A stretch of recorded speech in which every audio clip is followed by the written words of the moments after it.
कृपया सुन्नुहोस् मसँग। पवित्र बाइबलमा यो जवान मानिसको जीवनलाई होशियारसँग हामी हेर्ने कोसिस गरौँ। युसुफले सानै उमेरमा आफ्नो आमा गुमाएको बेलामा कहिले पनि कुनै समय पनि परमेश्वरलाई प्रश्न गरेन, किन प्रभु मेरो आमाको मायाबाट मलाई टाढो गर्नुभयो। भाइ अनि बहिनी हो, ध्यानपूर्वक सुन्नुहोस्। आत्मिक छु भनेर कष्ट आउँदैन भनेर, आत्मिक हुँ मेरोमा बिमारी आउँदैन भनेर, आत्मिक हौ भनेर हाम्रो जीवनमा हाम्रो घरमा मृत्यु आउँदैन भनेर बाइबलमा कहीँ लेखेको छैन। बाइबलमा हामी देख्छौँ एउटा बुद्धिमान व्यक्ति ढुङ्गामाथि घर बनायो, मूर्खले चाहिँ बलुवामा बनायो। एउटा बुद्धिमान छ, एउटा मूर्ख छ। अब पानी चाहिँ मूर्खको घरमा मात्रै झर्यो भनेर भन्न सक्छौँ र हुरी चाहिँ मूर्ख मान्छेको घरमा मात्रै चल्यो भनेर भन्न सक्छौँ र छालहरू मात्र मूर्ख मान्छेको घरमा बजार्यो भन्न सक्छौँ र? तपाईँ नै बताउनुहोस् बाइबलमा के छ।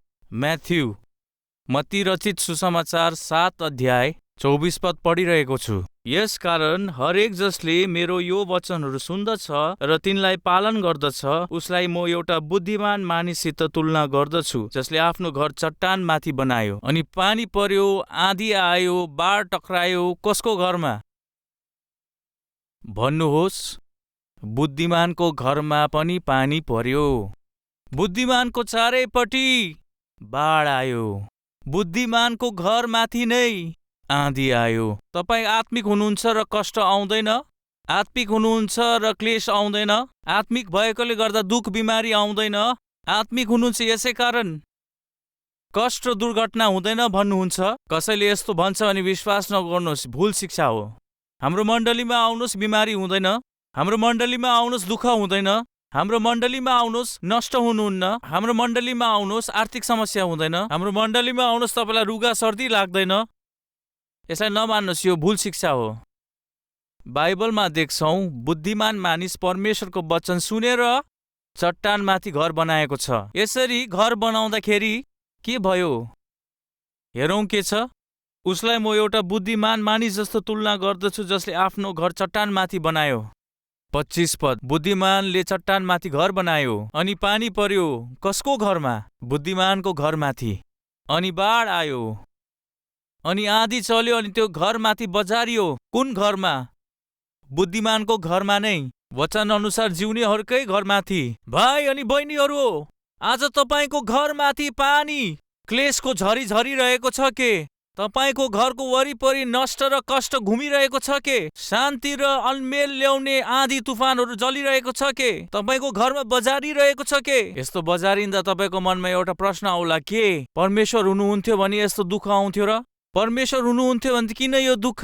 परमेश्वर हुनुहुँदै थियो भने त किन मलाई यस्तो दुःख तकलिफ? किन यो बिमारी समस्याहरू? किन यो आर्थिक समस्या र ऋण? ध्यानसँग सुन्नुहोस्। वचनको अनुसार जिउने मात्रै दुःख, कष्ट, पीडा, समस्या अनि बिमारी आउँदैन भनेर बाइबलमा कहीँ छैन। धर्मीहरूको माथि धेरैपल्ट विपत्तिहरू आउँदा त छ। तपाईँ धार्मिकताले, पवित्रताले खारिँदाखेरि, पवित्रताले परमेश्वरलाई मनपर्दो सेवा गर्दैछ भने, आत्मिकताको रक्षा गर्दाखेरि पनि आँधीहरू आउँदछ, बाढहरू आउँदछ, क्लेश रूपी बाढहरू आउँदछ, अपमान र निन्दाहरू आउँदछ, तपाईँको घरमा बजारिन्दछ। तब तपाईँ भन्नुहुन्छ, ब्रदर, तब पापीहरूको जीवनमा कष्ट अनि नष्ट आउँदाखेरि अनि धर्मीको घरमा पनि कष्ट नष्ट आउँदाखेरि त्यसो भए अन्तर चाहिँ के छ ब्रदर? अन्तर छ ब्रदर। के हो त्यो अन्तर? बुद्धिमान व्यक्तिले आफ्नो घरलाई चट्टानमाथि बनायो, पानी पर्यो, बाढ आयो, तर उसको जग चाहिँ चट्टानमा बनाइएको थियो, त्यसै कारणले त्यो ढलेन। भाइ अनि बहिनी, तपाईँ परमेश्वरको सन्तान हुनुहुन्छ अनि वचन अनुसार चल्दैछ भने आज तपाईँको जीवनमा ठोक्किने आँधीहरू हुन सक्छ। तपाईँको चारैपट्टि घुमिरहने विपरीत परिस्थितिहरू हुन सक्छ। तपाईँको घरमा झरिआउने अपमान र निन्दा हुन सक्छ। यतिबाट कुनै पनि तपाईँ नि तपाईँको घरलाई ढाल्न सक्दैन, हल्लाउन सक्दैन, किनकि मसी रूपी चट्टानमाथि, वचनको माथि आफ्नो जीवनलाई बनाउनु भएको छ। यसै कारण मूर्खले बालुवामाथि आफ्नो घर बनायो। ध्यान दिएर सुन्नुहोस्, जे पनि त्यो धर्मी व्यक्ति र बुद्धिमानसँग ठोकियो त्यो मूर्ख मान्छेसँग पनि ठोकियो। अब हेर्नुहोस् 26 पद। अनि हरेक मानिस जसले मेरा यी वचनहरू सुन्दछ तर तिनलाई पालन गर्दैनन्, त्यो चाहिँ एउटा मूर्ख मानिससित तुलना गरिनेछ जसले आफ्नो घर बलुवामाथि बनायो। अनि पानी पर्यो, त्यही पानी बुद्धिमानको घरमा पनि पर्यो। बाढ आयो, त्यही बाढहरू बुद्धिमानको चारैपट्टि पनि आयो। अनि हुरीहरू चल्यो, त्यो घरमा बजारियो। त यसको मतलब के हो? मूर्ख जो आत्मिक थिएन त्यसको माथि समस्या र पीडाहरू आयो। त्यही दुःख समस्याहरू बुद्धिमानको जीवनमा पनि आयो। सुन्नुहोस्, मूर्खहरूको जीवनमा, आत्मिकीपना नभएको जीवनमा, जसको जीवनमा परमेश्वर छैन, जो दुःख उनको जीवनमा आउँछ, जो समस्याहरू आउँछ, जो दुःख बिमारीहरू आउँछ, त्यो सबै बुद्धिमानको जीवनमा आउन सक्छ। आत्मिक व्यक्तिहरूकोमा नि आउन सक्छ। वचन अनुसार जिउनेहरूको जीवनमा पनि आउन सक्छ। तर हामी भन्दछौँ दुःख आउँदा, समस्या आउँदाखेरि, प्रभु मैले के पाप गरेर यो समस्या मेरो जीवनमा आयो? मैले कसलाई अन्याय गरेर मेरो जीवनमा यस्तो समस्या आयो प्रभु? मैले कसको घर बिगाडेको थिएँ र प्रभु मेरो घरमा यो समस्या आइपर्यो? यसरी रुइबस्छ। कृपया तपाईँ सुन्नुहोस्, तपाईँले कसैको घरलाई नबिगाडे पनि धेरैचोटि तपाईँको घरमा दुःख आउन सक्छ। तपाईँले कसैलाई नराम्रो गर्नु भएको छैन भने तपाईँको जीवनमा नराम्रो हुन सक्छ। कसैलाई तपाईँले धोका दिएको छैन होला, तर धेरैचोटि तपाईँलाई धोका दिने परिस्थितिहरू आउन सक्छ तपाईँकोमा। पाप गर्नेहरूलाई, ठिकसँग नजिउने जीवनहरूमा जे घट्छ त्यो सब तपाईँको जीवनमा घट्न सक्छ। तर अन्तर के छ भन्दाखेरि, पानी पर्यो, बाढ आयो, त्यो घरमाथि आँधी बजारियो, मसी रूपी, वचन रूपी चट्टानमाथि जे बनाइयो त्यो घर भत्केन, त्यो घर ढलेन। तपाईँ आज आत्मिक रूपमा जिरहनु भएको छ, प्रभुको सन्तान जस्तै जिरहनु भएको छ, प्रार्थना गर्ने जस्तो जिरहनु भएको छ, विश्वासयोग्य जीवन जिउँदैछ, कष्ट नष्ट दुःख समस्याबाट भएर जानु हुँदैछ। नडराउनुहोस्, नसुर्ताउनुहोस्। त्यसको लागि आज तपाईँको जीवनमा कुनै दुःख तकलिफ, त्यसरी नै कष्ट नष्ट तङ्गी समस्या बिमारी, यसबाट कुनै पनि तपाईँ अनि तपाईँको परिवारलाई हल्लाउन सक्दैन। तपाईँ अनि तपाईँको जीवनलाई छुन सक्दैन। तपाईँ निश्चय नै स्थिर बस्नुहुन्छ। बाइबलले बताउँदछ जो यहोवामाथि भरोसा गर्छ त्यो सियोनको पर्वत जस्तै हुन्छ, जो टल्न सक्दैन तर सदा सर्वदा रहिरहन्छ। कष्टलाई आउन दिनुहोस्, समस्यालाई आउन दिनुहोस्, बिमारीलाई आउन दिनुहोस्, यी मध्ये कसैले पनि तपाईँलाई छु नै सक्दैन। त्यसमाथि तपाईँको विश्वासलाई बलियो बनाउँदछ। तपाईँ कति परमेश्वरमाथि विश्वास गर्नुहुन्छ यसले प्रमाण दिँदछ। यसैकारण आत्मिक भाइ बहिनीहरू, यदि तपाईँ आज तङ्गी मुसिबत कडाइबाट जानु हुँदैछ भने नसुर्ताउनुहोस्। त्योहरू देखेर दुखित नहुनुहोस्। त्यहीहरू तपाईँको विश्वासलाई त्यसले बढाउनेछ, स्थिर बनाउँदछ। यो कुरालाई नबिर्सिनुहोस्। सुनहरूलाई लिएर भट्टीमा हाल्दछ, सुनलाई नै भट्टीमा हाल्दछ, पित्तललाई कसैले भट्टीमा हाल्दैन। आज तपाईँ भट्टीमा हालिनु भएको छ, आगोमा जलिरहनु भएछ, दुःखबाट गइरहनु भएको छ। तब सुन्नुहोस्, तपाईँलाई परमेश्वरले सुन जस्तो देख्नु हुँदैछ। यसैकारण तपाईँ परमेश्वरको नजरमा बहुमूल्य विश्वासी हुनुहुन्छ। यसैकारण बहुमूल्य सन्तान हुनुहुन्छ। यसैकारण परमेश्वर दुःखको भट्टीमा तपाईँ अनि तपाईँको आत्मिकतालाई जाँच्नु हुँदैछ। भट्टीबाट बाहिर निस्किएर चोखो सुन जस्तै प्रभुको एउटा गवाही भएर जिउनको लागि परमेश्वर चाहनुहुन्छ। यो कुरा नभुलिनुहोस्। दोस्रो पाठ, मूर्खको माथि घरमाथि पानी पर्यो, बाढ आयो, आँधी ठोकियो, आएर सबै भताभुङ्ग भयो। के भयो? बगेर गयो, भताभुङ्ग भएर गयो सबै कुरा। उसको जे पनि थियो त्यो सबै बगेर गइहाल्यो। तपाईँलाई यसरी जिउन पर्ने छैन, किनभने परमेश्वरले तपाईँलाई स्थिर गर्नुहुन्छ। चट्टानमाथि आफ्नो घर बनाउँदाखेरि, हाम्रो जीवनलाई बनाउँदाखेरि स्थिर रहनेछौँ। नबिर्सिनुहोस्। किन मैले तपाईँलाई यो कुराहरू सबै बताइरहेको छु? उत्पत्तिको किताब 37 अध्याय यो प्रश्नलाई उठाउँदैछ। आउनुहोस् हेरौँ। कतिपय बहुमूल्य पाठहरू हामी यहाँ सिक्नेछौँ, हेर्नेछौँ। आउनुहोस्। अनि याकुब कनान देशमा अर्थात् उनका बाबु परदेशी भइरहेको देशमा बस्थे। याकुबका वंशहरू यी हुन्। युसुफ 17 वर्षको हुँदा आफ्ना दाजुभाइहरूको साथमा भेड बाख्राहरू चराउँथे। अनि यो जवान आफ्नो बाबुका स्वास्नीहरू बिल्हाका छोराहरू र जिल्पाका छोराहरूसँग थिए। अनि युसुफले तिनीहरूका बाबु कहाँ तिनीहरूको खराब समाचार ल्याउँथे। अनि इजरायलले युसुफलाई आफ्ना सबै छोराछोरीहरू भन्दा बढी माया गर्थे, किनकि तिनी उनका बुढेसकालका छोरा थिए। अनि उनले तिनका निम्ति एउटा रङबिरङ्गी लबेदा बनाइदिए। अनि जब तिनीहरूका बाबुले तिनलाई तिनका सबै दाजुभाइहरू भन्दा बढी माया गरेको कुरा तिनका दाजुभाइहरूले देखे, तब तिनीहरूले तिनलाई घृणा गरे र तिनीसित मिलापको भावले कुरा गर्न सकेनन्। राइट। याकुबको सबै पत्नीहरू मिलाउँदा 4 जना थिए। सबै मिलाएर 12 जना नानीहरू थियो। यति बेसी स्वास्नीहरू, यति बेसी नानीहरू। वचनको विपरीत जिउने परिवारहरू कहिले पनि आफ्नो जीवनमा शान्ति र सन्तुष्टि देख्न सक्दैन। पहिलो सामुएल 1 अध्यायमा हामी देख्दछौँ एल्काना नाम भएको व्यक्तिको 2 जना स्वास्नी छ। पहिलो स्वास्नीको नाम हन्ना, अर्कोको नाम पनिन्ना। नाम त क्या मिलेको, तर नाम त मिल्छ, तर जीवनमा चाहिँ एकाअर्कासँग मिल्दैन। या त त्यहाँ एकाअर्कासँग म्याच भइरहेको छ। के म्याच छ? बक्सिङ। एकाअर्कालाई फटाइहाल्ने जस्तो त्यो घरभित्रको वातावरण छ। विशेष रूपमा हन्नाकोबाट त केही त्यस्तो छैन। झगडा लडाइँ नहुँदा पनि पनिन्ना त हन्नादेखि अर्कै दुःख दिन गर्थ्यो। एउटा लोग्नेको एउटै स्वास्नी हुनुपर्छ, एउटा स्वास्नीको एउटा लोग्ने हुनुपर्छ, यो वचनको अनुसार छ। यसरी नभएर धेरैजना लोग्ने धेरैजना स्वास्नी बनाउँछ।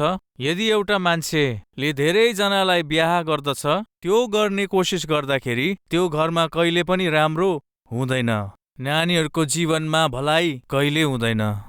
हन्नाको परिवारमा हामी देख्यौँ पनिन्ना परिवारमा मतलब एल्कानाको परिवारमा 2 स्वास्नीहरू, अनि तिनीहरूको बीचमा एकता छैन, मिलाप छैन। याकुबलाई हेर्दछौँ लिया, राहेल, यी 2 जना दिदी बहिनी हो, तर सधैँ झगडा हुँदछ। सधैँ नै झगडा। यस, 2 जना दिदी बहिनी। यदि 2 जना एउटै लोग्नेको स्वास्नी हुँदाखेरि झगडा। उनीहरूको दासीहरूसँग बिहा गर्दाखेरि कुल मिलाएर 12 जना नानीहरू। आमा बाउको बीचमा शान्ति छैन भनी नानीहरूको बीचमा शान्ति के रहन्छ, के तपाईँ लु आफै बताउनुहोस्।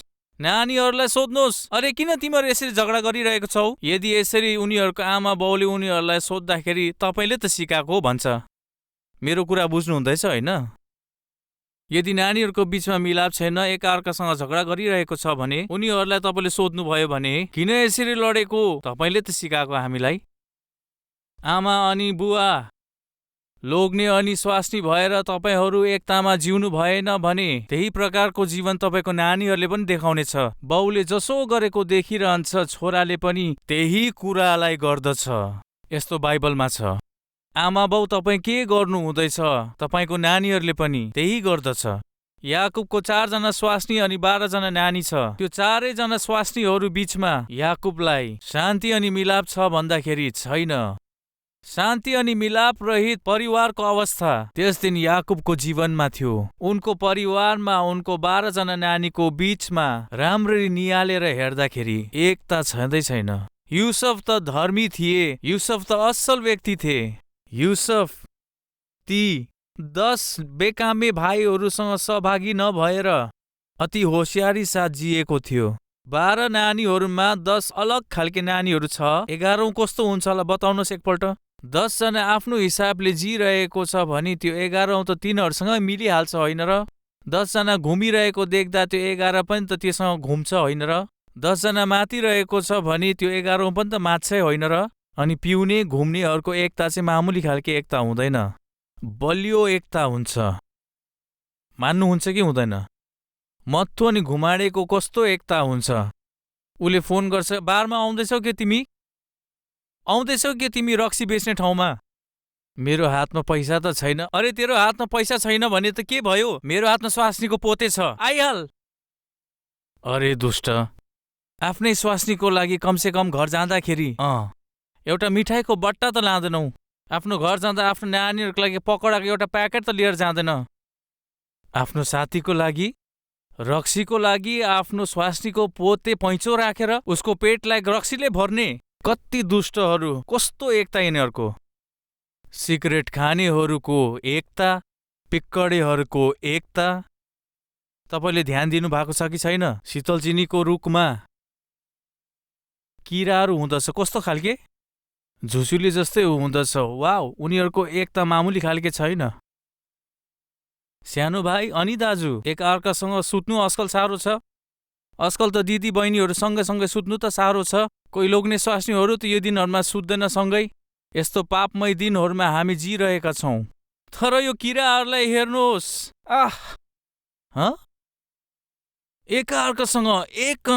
एकअर्कासँग यदि तपाईँहरू आगो लगाएर उनीहरूलाई जलाउने कोसिस गरे तापनि सबैजना मिलेर मर्छ। तर चिलाउने ल्याउने यो किराहरूमाथि कस्तो एकता यिनीहरूको। मानिसको जीवनमा चिलाउने ल्याउने, दुःख दिने अनि वेदना ल्याउनेहरू, दुःख दिने यो पापी मान्छेहरूमा कस्तो खालके एकता छ यो। 10 भाइहरू मिलिहाले के गर्नको लागि? आफ्नै हिसाबले जीवन जिउनका लागि। उनी सबैलाई युसुफले हेरिरहेको थियो, ध्यान दिइरहेको थियो। तर युसुफ त उनीहरूसँग मिलेनन्। कारण थाहा छ तपाईँलाई? युसुफ आफ्नो जवानीमा नै एउटा विशेष जीवन जिउनको निमित्त आफूलाई परमेश्वरलाई उसले सुम्पिहाल्यो। कोही छ हाम्रो बीचमा यसरी, म पापीहरूसँग नमिलेर, पापसँग नमिलेर म मेरो आफ्नो जीवनलाई अलग गरेको छु। ठिकै हो, यो मेरो आँखाको चारैपट्टि, मेरो परिवारको चारैपट्टि, मेरो जीवनको चारैपट्टि पाप गर्नेहरू धेरैजना छन्। तर उनीहरूसँग नमिलेर विशेष जीवन मैले जिउने निर्णय लिएको छु। आँखा खोल्ने बित्तिकै पापहरू देख्छु, बाहिर जाने बित्तिकै पाप देख्छु। जहाँ हेऱ्यो उहिलेदेखिको पापहरू नै घुमिरहेको छ, नाचिरहेको छ। पापमा सामेल नभएर, पापमा सहभागी नभएर विशेष जीवन जिउनुको लागि मेरो जीवन प्रभुलाई सम्पूर्ण रूपमा सुम्पेको छु। यस्तो कुरा भन्ने हाम्रो बीचमा कोही हुनुहुन्छ? यस्तो मान्छेहरूको लागि मेरो प्रभु खोजिरहनु भएको छ, पर्खिरहनु भएको छ। असल व्यक्तिलाई सहायता गर्नु लागि यहोवाको आँखा पुरा संसारमा डुलिरहेको छ। कोही छ? पापमा नमिलेर, पापी व्यक्तिहरूसँग नमिलेर, पढाइ गरेर पनि, काम गरेर पनि, खेती किसान गरेर पनि, बेचबिखान गरेर पनि, पापी व्यक्तिहरूसँग नमिलेर, पापलाई स्थान नदिएर, पवित्रता लिएर विशेष जीवन जिउनेहरू कोही छ? जुन युसुफको म प्रचार गरिरहेको छु। जवानीमै ऊ आफैलाई अलग गर्यो। पाप गर्दै पापमा जिउने उनको भाइहरूसँग नमिलेर आफैलाई विशेष रूपमा अलग गरिहाल्यो। आज प्रभु चाहनुहुन्छ विशेष रूपमा जिउनेहरू चाहिन्छ। पत्रसको पत्रीमा हामी पढ्दछौँ, आफ्नो अचम्मको ज्योतिमा बोलाउनु हुने। कहाँबाट बोलायो हामीलाई? अन्धकारबाट। साँचो विश्वासी को हो? साँचो आत्मिकी मान्छे को हो? अन्धकारबाट, घिनलाग्दो भन्दा घिनलाग्दो पापको कामबाट, अपवित्र बानीहरूबाट विशेष रूपमा अलग गरिएर परमेश्वरको अचम्मको ज्योतिमा जिउनको लागि बोलाइएको याजकको समाज भएर, पवित्र प्रजा भएर, परमेश्वरको आफ्नो प्रजा भएर बसोस् भनेर तपाईँको र मेरो लागि हाम्रो प्रभु क्रुसमा मारिनुभयो। म तपाईँहरूलाई सोध्दछु, भाइ बहिनी हो, भन्न सक्नुहुन्छ? हाम्रो घरमा 10 जना छ, तर म विशेष जीवन जिरहेको छु। हाम्रो घरमा 6 जना छ, मेरा 2 भाइहरू छ, उनीहरू आफ्नो जीवन जिरहेको छ। बहिनीहरू छ, उनीहरू आफ्नो हिसाबले जीवन जिरहेको छ। तर म प्रभुको सन्तान जस्तै जिरहेको छु। यो भन्न सक्नुहुन्छ? मेरो लोग्ने अनि उसको घरको सबैजना आफ्नो हिसाबले जिरहेको छ, तर म चाहिँ प्रभुको सन्तान जस्तै जिरहेकी छु। मेरो घरमा बस्नेहरू अहिले पनि संसारको रीतिमा जिरहेको छ, तर म चाहिँ वचनको अनुसार मैले मेरो जीवनलाई बनाइरहेको छु। भन्न सक्नुहुन्छ के? युसुफले भन्न सक्थ्यो। 10 भाइ आफ्नो हिसाबले जब जिरहेको थियो, तर युसुफ विशेष जीवन जिरहेको थियो। आज परमेश्वरले तपाईँलाई तपाईँको घरमा युसुफ जस्तै देख्न आशा गर्नुहुँदछ। आज मेरो परमेश्वर तपाईँको सहरमा तपाईँलाई एउटा युसुफ जस्तो हेर्न चाहिरहनु भएको छ। मेरो परमेश्वर तपाईँको वंशमा तपाईँलाई एउटा युसुफ जस्तो चिन्ह मागिरहनु भएको छ। त्यो कहिले सम्भव छ? जब तपाईँ विशेष जीवन जिउनुहुन्छ त्यति बेला नै। पापीहरूसँग मिलिरहनुहुन्छ नि सम्भव छैन। पापसँग भागीदार हुँदा सम्भव छैन। यसै कारण याकुब आफ्नो नानीहरूलाई आशिष दिइरहेको थियो। भविष्यवाणीको रूपमा उसले यो भन्यो। कुन कुरा हो यो? आउनुहोस् हामी हेर्दछौँ उत्पत्तिको पुस्तक 49 अध्याय 26 पद। उत्पत्तिको किताब 49 अध्याय 26 पद पढिरहेको छु। तिम्रा पिताका आशिषहरू चाहिँ मेरा पुर्खाहरूका आशिषहरू भन्दा अनन्त डाँडाहरूको सीमासम्म नै बढेका छन्। ती युसुफको शिरमाथि आउन्, उसैको शिरको चोटीमाथि आउन्, जो आफ्नो दाजुभाइहरूबाट अलग पारियो। के गरियो यो? आफ्नो भाइहरू बीचमा विशेष रूपबाट अलग गरियो। भाइ अनि बहिनी, तपाईँ यदि पापमा जिरहनु भएछ भने, पापलाई आफ्नो जीवनमा बस्न दिइरहनु भएको छ भने तपाईँको जीवनमा परमेश्वरको आशिष हुने छैन। त्यस दिन परमेश्वरले अब्राहमलाई बोलायो। के भन्यो? आफ्नो देश मध्येबाट, प्लेस, आफ्नो पुर्खाहरूबाट, पिपल, आफ्नो बाउको घरबाट, प्र्याक्टिसेस, अलग भएर मैले देखाएको देशमा जाऊ। पहिलो के हो? देशबाट, जग्गाबाट, आफन्तबाट, मान्छेबाट, घरबाट, त्यो घरको विश्वासबाट अलग हुनु छ। यसको मतलब के हो? तपाईँलाई आत्मिक रूपमा जिउन नदिएर संसारिक रीतिमा जिउने हरेक जग्गाबाट तपाईँलाई अलग हुनु छ। अङ्ग्रेजीमा मजाले बताउनु सक्छु म। Places, people, practices. जग्गाबाट, मानिसहरूबाट, विश्वासहरूबाट या त कामहरूबाट अलग हुनु छ। कस्तो कामबाट? तपाईँलाई बिगार्ने कामहरूबाट अलग हुनु छ। व्यक्तिहरूबाट। कस्तो व्यक्तिहरूबाट? तपाईँलाई बिगार्ने ती व्यक्तिहरूबाट अलग हुनुहोस्। जग्गाहरूबाट। कस्तो जग्गाबाट? तपाईँको शरीरलाई बिगार्ने जग्गाहरूबाट अलग भइहाल्नुहोस्। तपाईँलाई सोध्दछु, के तपाईँ यस्तो जग्गामा गएर आफ्नो शरीरलाई बिगाडिरहनु भएको छ?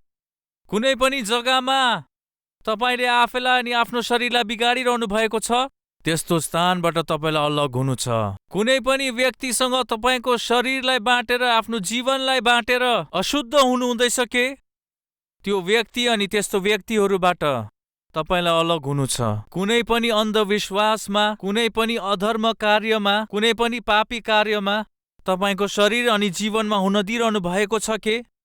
त्यस्तो पापी कामहरूबाट अनि आदतहरूबाट अलग हुनु छ। हामी मध्ये कतिजनालाई यो आशा छ, परमेश्वरलाई उहाँको उद्देश्य मेरो जीवनमा सम्पूर्ण रूपमा पूरा गर्नु छ। उनले मलाई धेरै आशिष दिनु छ। मेरो जीवनलाई आशिषमय बनाउनु छ। आशा राख्नेहरू हात देखाउनुहोस्। परमेश्वरले मलाई आशिष दिनु छ।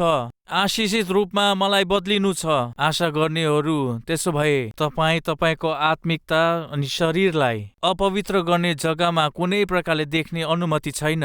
तपाईँ अनि तपाईँको आत्मिकतालाई बिगार्ने कुनै पनि व्यक्तिसँग तपाईँलाई समय बिताउने अनुमति छैन। तपाईँको आत्मिकता अनि शरीररूपी मन्दिरलाई अपवित्र गर्ने कुनै प्रकारको बानी या अपवित्र कार्यलाई, कुनै पनि अपवित्र काम तपाईँको शरीरमा हुने अनुमति छैन।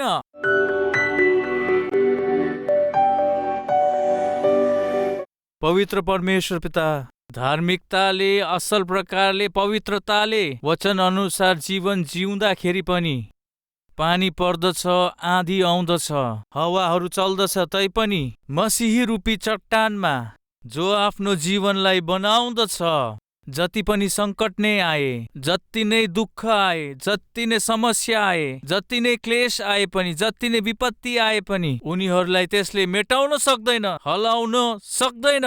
तपाईँको अटल वचनलाई दिनुभएको छ। धन्यवाद। जसले पनि आफ्नो जीवनलाई सेवामा, मण्डलीलाई वचन अनुसार आफ्नो जीवनलाई बनाइरहेको छ, अन्तसम्म उनीहरू स्थिर रहनेछ। त्यसको लागि पिता तपाईँलाई धन्यवाद। अति सिधा अनि स्पष्ट प्रकारले धेरै विषयहरू हामीसँग बाँट्नुभयो। गाडिएको वचनलाई फलवन्त बनाउनुहोस् भन्दै येशूको नामबाट माग्दछौँ पिता, आमेन। हमारा address Calvary, post box number 30, Kukatpally, Hyderabad 72।